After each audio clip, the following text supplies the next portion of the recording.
Muito bem, quero ler com vocês na nossa meditação de hoje, aqui no Salmo número 11, e nós vamos lê-lo todo porque são apenas 7 versículos, então um salmo bem curto. E nos diz assim a palavra do Senhor: No Senhor me refugio. Como dizeis, pois, a minha alma, foge como pássaro para o seu monte? Porque eis aí os ímpios armam o arco, dispõe a sua flecha na corda para as ocultas dispararem contra os retos de coração. Ora, destruídos os fundamentos, que poderá fazer o justo? O Senhor está no seu santo templo. Nos céus tem o Senhor seu trono. Os seus olhos estão atentos. As suas pálpebras sondam os filhos dos homens. O Senhor põe à prova ao justo e ao ímpio, mas ao que ama a violência, a sua alma o abomina. Fará chover sobre os perversos brasas de fogo e enxofre, e vento abrasador será parte do seu cálice. Porque o Senhor é justo, ele ama a justiça, os retos lhe contemplarão a face. Este salmo, conforme pode ser identificado aí na sua Bíblia mesmo, é um entre tantos outros salmos escritos pelo rei Davi.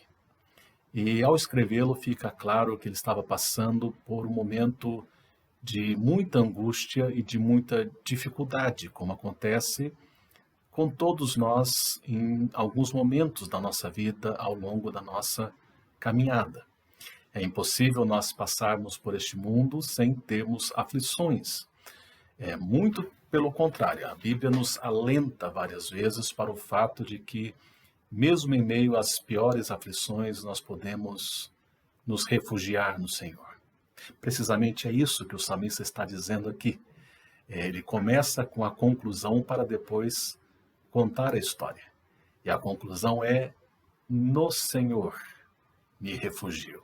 E aí, na sequência, você vai deduzindo, né? Você não tem assim, detalhes precisos para estabelecer em qual momento histórico na vida do rei Davi ele escreve isso. Muitos têm especulado sobre este assunto sem nada conclusivo, mas o fato é que você pode deduzir, à medida que você vai lendo, algumas coisas que estavam acontecendo com ele. Nós temos elementos para isso. Por exemplo, quando você vai para o versículo número 2, está claro que uma das razões da sua angústia, do momento difícil pelo qual ele passou, eram os ímpios à sua volta que procuravam destruir a sua vida. Eu já expliquei para vocês em outra ocasião que o ímpio é o impio, é todo aquele que não é piedoso. É aquele que não tem o menor desejo de fazer a vontade de Deus. Muito pelo contrário, ele aparece frequentemente nas Escrituras como um zombador. E esses elementos, os ímpios, eles são facilmente instrumentalizados por aquele que é o maior inimigo das nossas almas, que é o diabo. Para além do fato de que nós somos tentados por nós mesmos, pela nossa velha natureza, você sabe que existe essa entidade maligna, personificada no diabo, e que instrumentaliza os homens para que se levantem contra aqueles que amam ao Senhor. Ou seja, para além do fato de que a vida, em decorrência da entrada do pecado no mundo, ela já é bastante pesada, bastante difícil, né? Nós sofremos as consequências dos cardos, dos abrolhos, do fato de termos que ganhar o nosso sustento com o suor agora de uma maneira penosa. Para além de todos os elementos que já tornam a vida bastante pesada, a isso se acrescenta na vida do pio, do piedoso, o fato de que homens são instrumentalizados para se oporem a ele, para que o desanimem na sua fé. E é interessante notar que ele deixa aqui subentendido que esses camaradas não apenas são ímpios, mas eles são dissimulados. Ou seja, nem sempre é fácil reconhecer que pessoas com as quais nós convivemos, que até entram em nossa casa, são ímpios, que têm intenções malignas, que são, como eu já disse, muitas vezes instrumentos nas mãos do mal para nos causarem dano. Por isso que no versículo 2 ele diz que esses ímpios usam as armas de então, né, eles armam o arco, eles dispõem a sua flecha na corda, e veja o que diz em seguida: para as ocultas dispararem contra os retos de coração. Não é que de frente, eles batem de frente, como a gente diz. Muitas vezes é de uma maneira dissimulada, é as ocultas. É a pessoa que comeu na sua mesa, que provou da sua comida, que desfrutou da sua intimidade e que no fim das contas, muitas vezes se levanta contra você, que faz com que a sua alma fique perturbada, com que a gente desanime, né? Quantos de nós aqui podemos contar a experiência de gente que a gente julgava confiável, que desfrutaram mesmo da nossa intimidade muitas vezes e no fim das contas nos causaram danos. Então essa é a experiência pela qual Davi está passando, e em meio a tudo isso ele deixa claro aquilo que é fundamental, aquilo que é importante, o fato de que o nosso refúgio está no Senhor. E o que nós vamos encontrar neste salmo, queridos, são dois tipos de conselhos que contrastam entre si. Primeiramente, no versículo 1 até o versículo 3, nós temos o conselho guiado pelo desespero. Conselho que procura dar uma resposta humana para toda a questão. E depois, no versículo 4 até o versículo número 7, nós temos o conselho guiado pela fé. É o conselho que anima a colocar a confiança, a fé, não em recursos humanos, mas, sobretudo, colocar a nossa confiança no Senhor, mesmo quando não vemos resultados imediatos. Então, pensando sobre isso, nessa nossa reflexão, em primeiro lugar, versículo 1 a 3, nós temos o conselho guiado pelo desespero. E como eu já disse, esse salmo começa com uma declaração muito enfática, ele começa com a conclusão, né, dizendo: no Senhor me refugio. Os crentes sabem que podem encontrar no Senhor um refúgio seguro, um lugar onde se abrigar. E com essa frase, na verdade, na sequência, né, quando diz assim, como dizes, pois, a minha alma, com essa frase, o salmista está respondendo a um conselho orientado pela voz do desespero. É o conselho de pessoas que, quem sabe, estavam à sua volta, quem sabe, seus próprios conselheiros, que em meio àquela angústia que vem o Davi passando, até mesmo na sua boa intenção, eles transmitem a Davi um conselho fundamentado no ponto de vista humano. Diante da crise, eles aconselharam Davi a fugir e se esconder dos inimigos que estavam tramando contra a sua vida. Por isso que ele responde aqui no versículo 1, na sua metade para frente: como dizes, se o Senhor é meu refúgio, como dizes, pois, a minha alma foge como um pássaro para o monte. Davi está sendo aconselhado a buscar refúgio em algum lugar que fosse humanamente seguro, ao invés de buscar recursos em Deus. Ora, com isso eu não estou dizendo que Deus não lança mão dos recursos humanos frequentemente para nos socorrer. Eu não estou dizendo que Deus opera apenas de forma extraordinária, através de milagres ou de feitos impressionantes, extraordinários. Mas o que Davi está se recusando a fazer é a confiar nos recursos humanos. A parte de Deus. Deus pode usar de recursos humanos, mas nós não podemos confiar nos recursos humanos de per si. Os recursos humanos, eles são válidos à medida em que Deus deles se utiliza para nos socorrer. Mas a questão é onde está colocada a nossa confiança.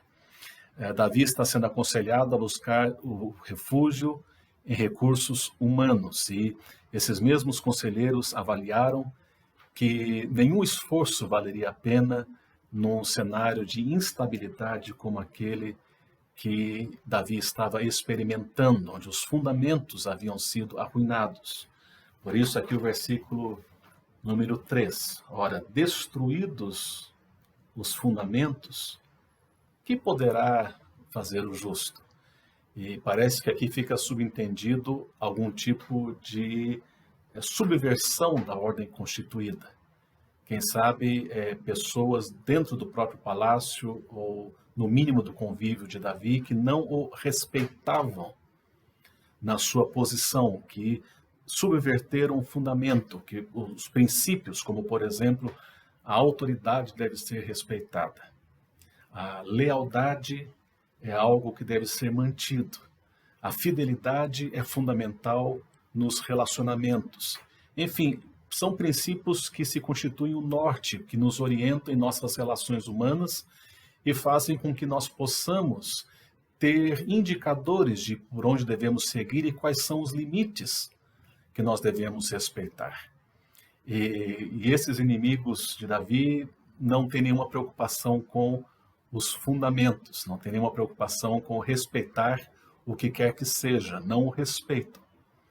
E diante disso, por isso o versículo 3, mais uma vez, o que é que o justo pode fazer? Você joga dentro das regras do jogo, você procura fazer tudo correto. Você procura ser reto de coração, você procura caminhar dentro dos parâmetros estabelecidos por Deus na sua palavra. E aí vem o ímpio e ele dá uma banana para tudo isso. E por isso ele consegue passar à sua frente numa licitação, por exemplo, ou ele passa à sua frente num negócio, te prejudicando. Você já está tendo uma situação difícil e fica pior ainda agora por esse ímpio, melhor dizendo, que não respeita os fundamentos. E aqui nós poderíamos dar vários exemplos sobre isso, né? de fundamentos que não são respeitados. O fato é que Davi aqui recebe um conselho improcedente, ainda que, quem sabe, bem intencionado. Coloque a sua confiança nos recursos humanos. O segundo conselho, como eu já indiquei para vocês no início, ele está presente nos versículos 4 a 7, que é o conselho guiado pela fé. Porque na sequência do Salmo, Davi aponta para essa questão da soberania de Deus. Ele mostra ter ciência de que o trono do universo não está vazio, não está desocupado. O soberano rei exerce o controle sobre tudo e sobre todos. Veja aqui o versículo 4, onde ele diz: o Senhor está no seu santo templo. Nos céus tem o Senhor o seu trono. Ele cita aqui no início palavras semelhantes às que encontramos no livro de Abacuque, capítulo 2, versículo 20. Se você abre nesse texto, no momento de igual perplexidade, onde Abacuque não entende não só o proceder de Deus, como a sua aparente falta de ação, chega um momento onde ele resolve aquietar o seu coração. E ele ouve a voz do Senhor dizendo: o Senhor está no seu santo templo. Cale-se diante dele toda a terra. Não é momento de grandes questionamentos ou de obter respostas, é tempo de se calar na presença do Senhor. E por que é que ele é orientado a se calar? Pela mesma razão mencionada por Davi aqui no Salmo 11. Nós não estamos diante de um desgoverno. Existe um Senhor que controla todas as coisas no universo. Que, embora ele seja um Deus transcendente, ao mesmo tempo ele é um Deus imanente. Ou seja, ele governa sobre tudo, né? Como diz aqui, ele tem o seu trono nos céus, ele está exaltado acima de todas as coisas. Não há qualquer ser humano, por mais poderoso que seja, que a ele se possa comparar, mas ao mesmo tempo que isso acontece, ele está olhando para nós, ele é imanente, ele está conosco. Por isso que aqui diz: os seus olhos estão atentos As suas pálpebras sondam não só os céus, mas sondam os filhos dos homens. É um Deus que é transcendente, que está para além da nossa compreensão, para além daquilo que a gente possa raciocinar, mas ao mesmo tempo é o Deus que habita conosco. E que, sobretudo, veio habitar conosco na pessoa de Jesus Cristo. Ele governa o universo, mas ao mesmo tempo ele nos governa. Ele sabe de nós. E ele prova tanto os justos quanto aos ímpios. E ele reprova aquele que é maldoso no seu coração. Veja aqui o versículo 5, uma das razões, se Deus é tão poderoso, por que é que nós passamos por dificuldades? É que o Senhor põe à prova, tanto ao justo quanto aos ímpios. Mas ao que ama a violência, a sua alma o abomina. O Senhor permite que nós passemos por experiências extremamente desagradáveis, não porque haja um descontrole da parte de Deus, não porque ele deu uma cochilada, ele se distraiu e se descuidou dos seus filhos. Mas o Senhor é aquele que com seus olhos, ele vai sondando todos os corações. Ele vai discernindo não apenas as ações, mas também as intenções humanas. E esse Deus que conhece todas as coisas, ele é reto juiz, ele não é apenas Senhor do universo, mas ele é reto juiz que trará a lume todas as coisas escondidas. E naquele dia, diz a palavra, no dia do juízo, ele vai separar os bodes das ovelhas, o joio do trigo. E aqueles que são justificados em Cristo Jesus, que são retos, não porque são bons por si, mas porque foram justificados por Jesus. A justiça de Cristo a eles lhes foi imputada. Esses entrarão no descanso eterno.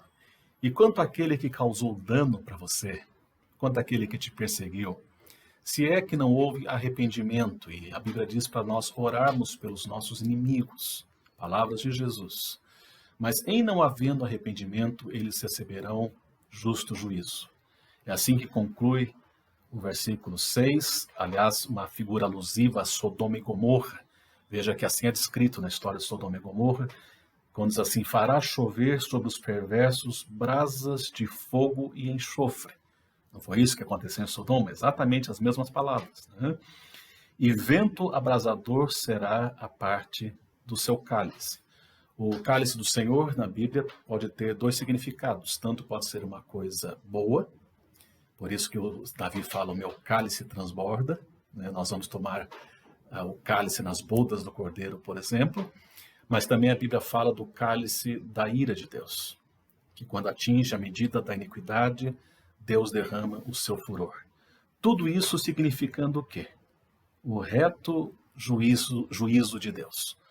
O Deus que está no controle, o Deus que não nos abandonou, o Deus que nos protegerá e nos protege no meio das lutas, que sonda os nossos corações, que nos anima a resistirmos, de fugir para o monte, de nos refugiarmos em recursos humanos, de colocarmos a nossa confiança em coisas humanas, é o Deus que nos anima para colocarmos a confiança nele.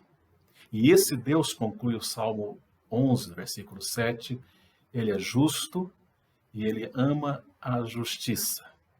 Nós temos de resistir. Quero enfatizar mais uma vez, de buscarmos recursos humanos, de darmos nosso jeitinho no meio das situações difíceis. É justamente na hora das provas, das dificuldades, que a nossa fé é avaliada. O Senhor nos está provando. E ele ama a justiça.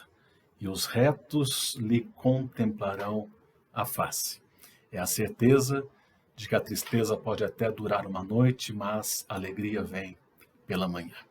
Eu queria animar a você e animar a mim mesmo em meio às lutas da vida, às pancadas que tantas vezes vêm, como eu já disse, às vezes de pessoas que nós nem esperamos, a não colocarmos a nossa confiança em recursos humanos, a não escutarmos conselhos que nos animam a não nos refugiarmos em Deus, mas que acima de tudo nós possamos colocar a nossa confiança no Senhor e dizer: no Senhor eu me refugio. Que Deus assim nos abençoe e aplique essa palavra minha e a sua vida em nome de Jesus.